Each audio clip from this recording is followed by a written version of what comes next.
Hello बच्चों, आज की इस वीडियो में हम पूर्णांकों के गुणन के गुणों का अध्ययन करेंगे। इस वीडियो में हम 3 गुणों के बारे में अध्ययन करेंगे। नंबर 1, गुणन की क्रम विनिमेयता। नंबर 2, शून्य से गुणन। और नंबर 3, गुणनात्मक तत्समक। तो आते हैं इसके पहले गुण पर। निम्न सारणी को ध्यान से देखिए। इसमें 2 कथन दिए गए हैं और उसके आधार पर निष्कर्ष दिए गए हैं। जैसे पहला कथन है 5 × -6 = -30। दूसरा कथन है -6 × 5 = -30। क्योंकि 5 को 6 से मल्टीप्लाई करें या 6 को 5 से, हमें उत्तर 30 ही प्राप्त होगा। और क्योंकि इसमें एक चिन्ह ऋणात्मक है तो ये ऋणात्मक प्राप्त होगा। तो इसके आधार पर हम ये निष्कर्ष निकाल सकते हैं कि जो पहला कथन है यानी 5 × -6 = -6 × 5 होगा, जिसे हमने निष्कर्ष में दर्शाया है।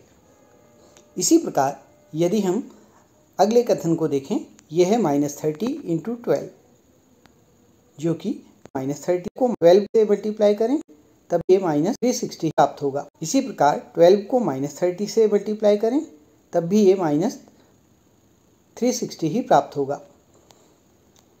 इसके आधार पर हम कह सकते हैं कि जो पहला कथन है वो बराबर होगा दूसरे कथन के। इसे हमने निष्कर्ष में दर्शाया है। और इसी प्रकार तीसरा कथन भी होगा, जिसमें -15 × -10 किया गया है, जिसका रिजल्ट आता है -150 +150।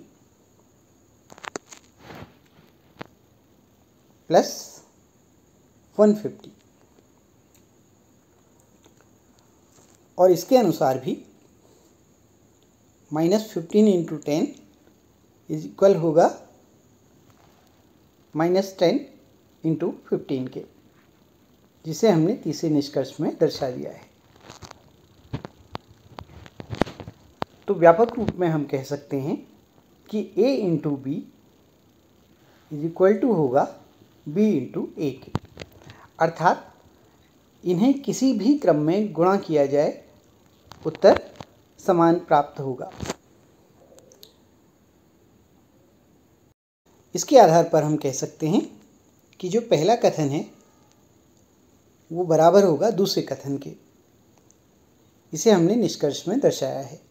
और इसी प्रकार तीसरा कथन भी होगा, जिसमें -15 × -10 किया गया है, जिसका रिजल्ट आता है +150।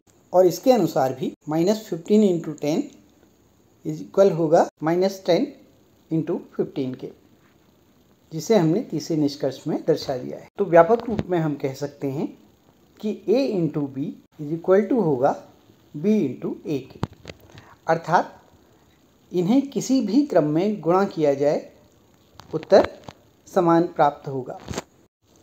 अब आते हैं इसके दूसरे गुण पर, शून्य से गुणन। इसके अनुसार एक ऋणात्मक या धनात्मक पूर्णांक और शून्य का गुणनफल सदैव शून्य ही होता है। जैसे -3 को शून्य से मल्टीप्लाई करें तो इसका आंसर शून्य होगा। इसी प्रकार शून्य को यदि -4 से मल्टीप्लाई करें तब भी इसका आंसर शून्य होगा। तो इसके अनुसार हम कह सकते हैं कि -5 को 0 से मल्टीप्लाई करने पर उसका आंसर भी शून्य ही होगा। इसी प्रकार शून्य को -6 से मल्टीप्लाई करने पर उसका आंसर भी शून्य ही होगा। और व्यापक रूप से हम कह सकते हैं कि किसी भी पूर्णांक के लिए a को शून्य से मल्टीप्लाई करें या शून्य को a से मल्टीप्लाई करें, आंसर हमें शून्य ही प्राप्त होगा। अब आते हैं इसके तीसरे गुण पर, गुणनात्मक तत्समक। ज़्यादातर बच्चे तत्समक वर्ड से भ्रमित होते हैं। इसका अर्थ है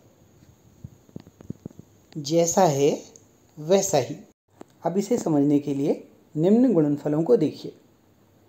इसमें प्रत्येक पूर्णांक को 1 से मल्टीप्लाई किया गया है। यहाँ 1 गुणनात्मक तत्समक का कार्य करता है, क्योंकि इससे गुणा करने के पश्चात जो भी पूर्ण संख्या होती है अथवा पूर्णांक होता है वो उत्तर के रूप में प्राप्त होता है। जैसे पहले प्रश्न में 1 × 5, जो 5 था वो उत्तर के रूप में 5 ही प्राप्त हुआ। सेकंड में 1 × 9, यहाँ 1 को मल्टीप्लाई किया गया 9 से तो उत्तर 9 ही प्राप्त हुआ। इसी प्रकार जब 7 को 1 से मल्टीप्लाई किया गया तो उत्तर 7 ही प्राप्त हुआ। इसी प्रकार हम आगे भी देख सकते हैं। तो व्यापक रूप से हम कह सकते हैं कि किसी एक पूर्णांक के लिए a को 1 से मल्टीप्लाई करें या 1 को a से मल्टीप्लाई करें, हमें उत्तर a ही प्राप्त होगा। अर्थात जैसा है बाईं ओर वैसा ही दाईं ओर है। इसीलिए इसमें एक तत्समक का कार्य कर रहा है। यहाँ ये भी ध्यान देना आवश्यक है कि जब किसी पूर्णांक को -1 से गुणा किया जाए तब क्या होता है। जैसे पहले प्रश्न में -1 को 5 से मल्टीप्लाई किया गया तो हमें उत्तर 5 के स्थान पर -5 प्राप्त हुआ। दूसरे प्रश्न में जब -1 को 9 से मल्टीप्लाई किया गया तो हमें उत्तर 9 के स्थान पर -9 प्राप्त हुआ। तीसरे प्रश्न में जब -1 को -8 से मल्टीप्लाई किया गया तब हमें उत्तर +8 प्राप्त हुआ। और चौथे में जब -1 को -15 से मल्टीप्लाई किया गया तो -15 के स्थान पर हमें +15 प्राप्त हुआ। अर्थात जो चिन्ह था वो बदल जाता है जबकि संख्या वही रहती है।